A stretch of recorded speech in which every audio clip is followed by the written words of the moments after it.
Hi guys! Welcome to another episode of Foodie Pinoy. Today, we're going to cook a common Filipino afternoon snack, bananacue.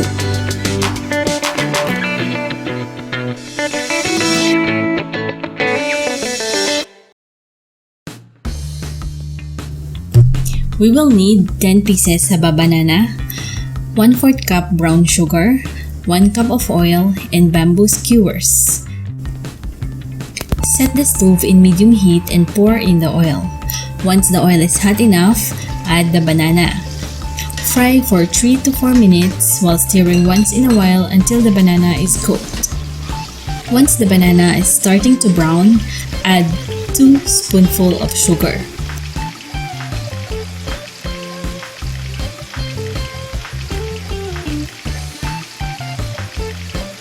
Set the stove to low-medium setting and stir gradually while the sugar caramelizes.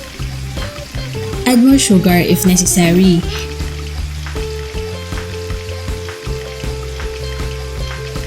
And continue to stir until the banana is fully coated with sugar.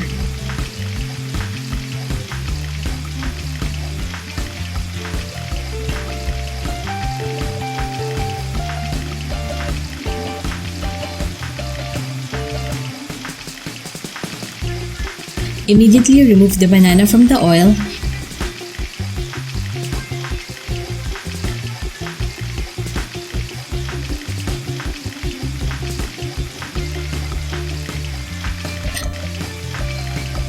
and arrange in bamboo skewer. Here's our bananacue in skewers. This is an easy and healthy afternoon snack that you can prepare for your kids. Enjoy!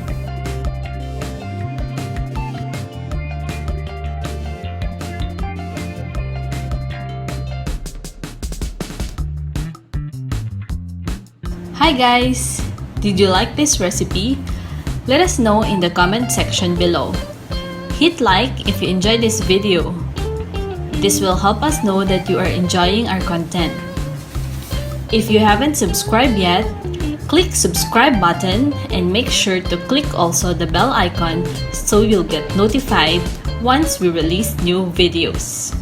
Until next time, this is Foodie Pinoy saying goodbye and it's a wrap!